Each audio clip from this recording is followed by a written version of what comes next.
Hi, this is Erin Garitti, and this is my midterm for Psych 516B01. The first question is, how have recent events affected the course of research in organizational psychology, and give an example of an event and the resulting outcome? So the field of industrial organizational psychology has been largely affected by historical events. The concept of examining individual behaviors in organizational settings is not new and can actually be seen as an area of interest back in ancient days. However, in the early 1900s, the field really started being formally studied. The Hawthorne studies were a group of experiments that took place between 1927 and 1932, and they really marked the beginning of organizational psychology. The Hawthorne studies were a group of experiments that researchers out of Harvard University did on employees of an electric company in Chicago. And the goal was to examine the environmental factors and see how those factors affected employees' productivity. There were a lot of instrumental findings that came out of those studies, the most well-known being the Hawthorne effect, which is the idea that people are going to respond positively to any novel change in their environment. But besides all the research that they found from those studies, the major takeaway was just the idea that social factors do indeed have a significant influence on behavior in organizational studies. So from there, the field of IO Psych really took off, and you can look back at history and see how every major historical event really did help shape the direction and the area of interest for IO psychologists. For example, unionization led to research and changes of quality of life and decision making.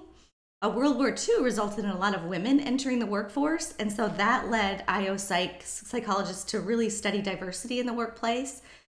Vietnam was a time when young people really started questioning social norms and authority, and so that directed IO psychologists to focus on the work-family conflict and retirement.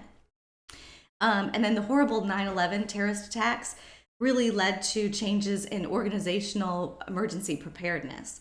So as you can see, you really can look back at history and see how everything that happened has really helped shape the direction that IO Psych went in. The most recent example that is so telling of this is the pandemic from COVID-19. This pandemic has led to numerous areas of study for IO psychologists. As organizations and employees alike try to stay safe and yet productive while navigating the expectations that employees have and companies have, and then the governmental regulations has been a real challenge. One area that has seen tremendous attention from researchers is the effect of telecommuting on employees' physical, social, and emotional well-being. Just in the 2 years or so that we have been adjusting to COVID, researchers have found both positive and negative effects of working virtually. Some of those positive effects are things like decision autonomy and convenience. There's also been some negative effects like isolation and increased work-family conflict. They've also discovered some unintended consequences of telecommuting. One of the positive unintended consequences are when there's lack of telecommuting, there's not the commute that people do, and so there's been seen a lack of carbon footprint. But one of the negative results is it has really highlighted the inequalities of work resources. For example, some families can afford to stay home and work from home and have the equipment to do so, where other families really don't. Really, researchers are only beginning to scratch the surface of how COVID-19 is affecting companies, and it will continue.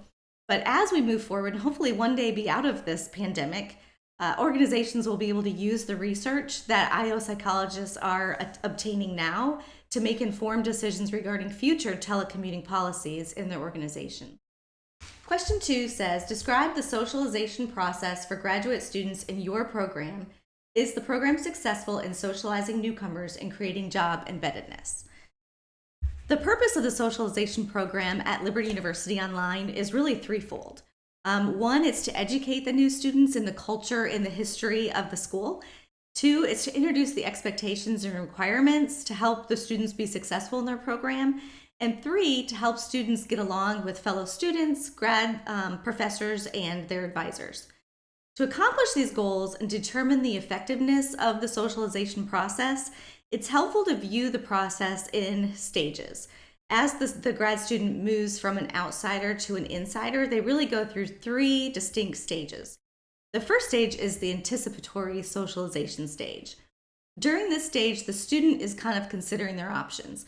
They're researching the university and kind of trying to decide if it's a good fit for their needs and their goals. This can be done by viewing Liberty's website. It can be done by talking to advisors, or it can be done by visiting the campus, which is located in Lynchburg, Virginia. Once the student has decided to choose LU Online as their graduate program, they enter the encounter phase. During this phase, students become official graduate students, and they learn about the expectations and requirements. This is done by familiarizing themselves with the online platform, which is currently Canvas or Blackboard. They can view tutorials and look at the syllabi that are available and read about faculty information. All of this will help provide communication about what's expected and what's required, and it'll help students learn how to utilize all of the resources that are available to help them be successful in their chosen program. So once the student has learned about the program, understands the culture, and has mastered the expectations, then they enter the change and acquisition phase of the socialization process. This stage represents the completion of the socialization process and really assumes that the grad student is fully invested and is an insider to the program. The extent to which the student has been socialized, then, we need to evaluate, and we look at behavioral outcomes and affective outcomes. Examples of behavioral outcomes that would signal a successful socialization process are things like, is the student able to navigate Canvas successfully? Are they turning in their assignments on time and with the correct requirements? And are they continuing to enroll in classes that are in their degree completion program? If the answer to these are yes, then we can say that the socialization process was successful. If it's not, then we need to go back to the drawing board and kind of see where the process went awry. Affective outcomes refer to the way that students feel about their experience. So we can ask questions like, are they enjoying their classes? Do they get along with their professors? And do they feel connected to their classmates? Because the program that I'm enrolled in, which is an online platform, there are some challenges to the socialization process. It is really difficult to feel connected to your professors and to the students when you don't have that consistent face-to-face interaction. My program includes students from all over the world. They're in different stages of life, and they're all kind of pursuing different career goals. So it is a challenge, and I do believe that Liberty Online can do a better job of fostering community between grad students. The other challenge in an online platform is to communicate culture, expectations, and responsibilities. However, I do believe that LU does a great job of equipping students with all of their online tutorials and help centers. You can really find anything that you need to help you be successful and to communicate culture in all of their online resources. So while there is room for improvement in job embeddedness, I do believe that Liberty University does a great job in communicating culture and requirements and expectations. Question 3. How can an organization reduce or prevent work-family conflict? So the work-non-work balance has become a major area of interest and research in the field of IO, psychology. Work-family conflict occurs when demands and responsibilities in one domain affect or interfere with responsibilities in the other. Researchers have divided the conflict into 3 areas. The first is time-based conflict, then there's behavior-based conflict, and strain-based conflict. Time-based conflict simply acknowledges that there's only 24 hours in the day, and sometimes there's just not enough time to accomplish everything that an employee needs to accomplish at work, and then everything that they need to accomplish at home. Behavior-based conflict is the idea that there's certain characteristics and behaviors that are acceptable in one domain that may not be acceptable in the other. For example, the way that an employee interacts with their coworkers or their boss may not be acceptable when they come home and interact with their kids and their spouse, and vice versa. Strain-based conflict is the idea that both physical and emotional stresses that happen in one area of your life can affect the other. For example, if somebody is having a hard time in their personal life with financial problems and they're having a hard time paying their bills, going to work and focusing and accomplishing a task at work can be very difficult. Work-family conflict has also been linked to many negative consequences and health problems, both physical and mental. There's been an increase in anxiety and an increase in depression. It's also been linked to burnout and to lower life satisfaction. So it is very important that organizations not only recognize that work-family conflict is very real, but also put steps in place to help employees as they navigate that balance. The good news is that through research, there have been areas identified and practical steps that organizations can take to help alleviate the conflict. One thing that organizations can do is they can begin by instituting policies and offering benefits that are family friendly. Some examples of these are they can offer flexible hours or provide telecommuting opportunities. They can provide gym memberships or other health benefits or continuing education programs.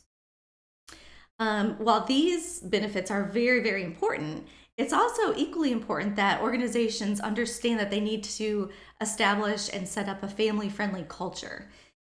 If employees don't feel like they have supportive supervisors and that the culture is not in favor of the alleviating the conflict, then they won't feel comfortable taking advantage of the benefits even if they are there.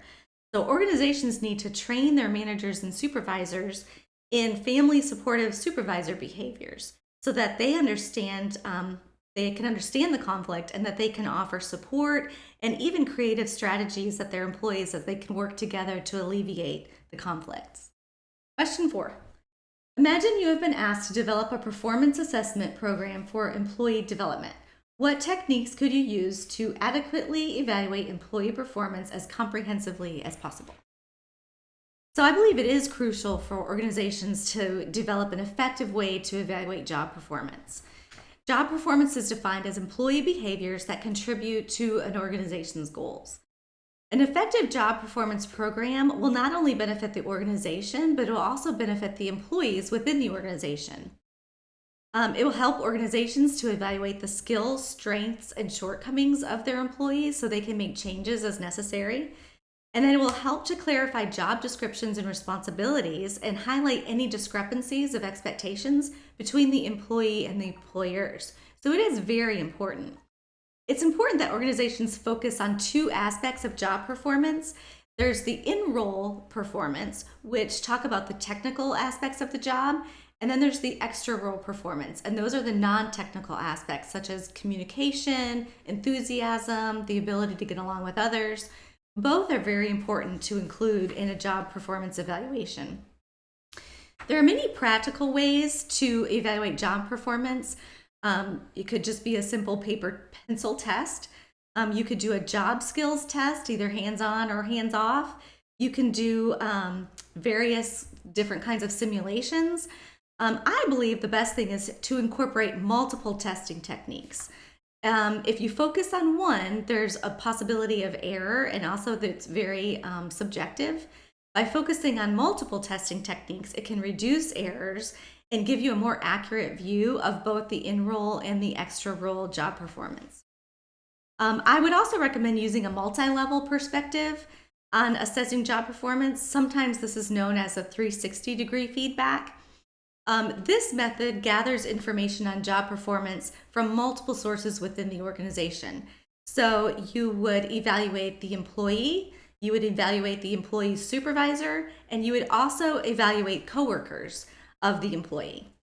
By doing this, the organizations can get a more complete, more accurate picture of an employee's job performance, and it can also be a little bit more objective. Another technique that I would incorporate involves the actual test and the scale of the test. Some rating scales simply evaluate overall performance. They may say to rate it from poor to average to superior. And this can be a subjective and it's not behavior specific. So I would create a behaviorally anchored rating scale. This rating technique focuses on specific behaviors related to an employee's job as opposed to just overall performance. For example, a manager of a restaurant who was conducting a performance evaluation on their waitstaff would rate specific behaviors. For example, do they greet customers with a smile? Was food brought to the customer in a timely manner? Was payment collected accurately? This type of evaluation will get a more objective idea because it focuses more on specific behaviors. It'll also be more accurate because it will help employees and the organizations to know where there's room for improvement in the specific behaviors that they need to work on. The last technique that I would implement would be to provide rater training for managers and supervisors who are completing the evaluation. It's important that raters remain objective when evaluating employee performance. Evaluations must be consistent, they must be uniform, and they must be free of bias. And that's not easy to do, so I do believe that raters need to be trained to ensure that the standards are met. Question 5, and the last question. What are some common organizational constraints and how can they lead to counterproductive behavior? So counterproductive work behaviors are any behaviors that are intentional and that their goal is to harm the organization and or people within the organization. There are so many counterproductive work behaviors that we could discuss, but to simplify it, researchers have divided the behaviors into 2 categories. And they divided them into the category based on the direction that the behaviors went. So the first category is organizational. And these are behaviors that are directed towards the organization to cause harm. And examples of these are wasting time, sabotage, tardiness, or talking negatively about the organization. The second category is individual. And these are behaviors that are directed towards the individual to cause harm. And they're things like rude and insulting comments made among employees, gossip among employees, or excluding others at work functions. So all of these behaviors can cause harm. The important thing for organizations to do is to determine what the cause of these behaviors is. And again, researchers have divided them into 2 causes. The first is person-based. So this cause says that there are personality traits that could predict or lead to counterproductive work behaviors. And there's actually 4 personality traits that researchers have identified that could lead to counterproductive work behaviors. And these are conscientiousness or lack thereof, trait anger, self-control, and narcissism. The other category are situation-based, and these are the ones that we want to focus on today. And they're anything within the organization that the employees can perceive or experience that can lead to counterproductive work behaviors. And examples are social norms, stress, or injustice. And the organizational constraints would fall into the situation-based category.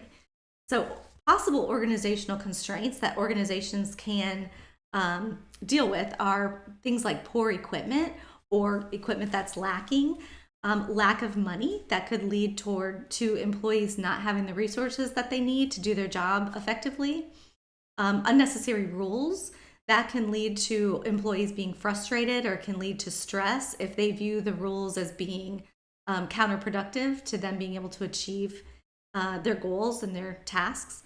A third one could be policies that waste time, or if an employee feels micromanaged, that can lead to feelings of stress or injustice. So these are examples of organizational constraints that can lead to counterproductive work behaviors. And it's really important when organizations are aware or when they see counterproductive work behaviors, it's really important that they evaluate the cause.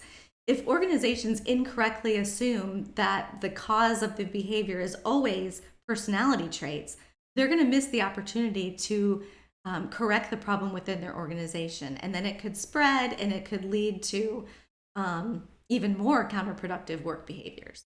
So organizations need to be honest about their organization and the constraints that they face and how those constraints could cause the negative counterproductive behaviors from employees.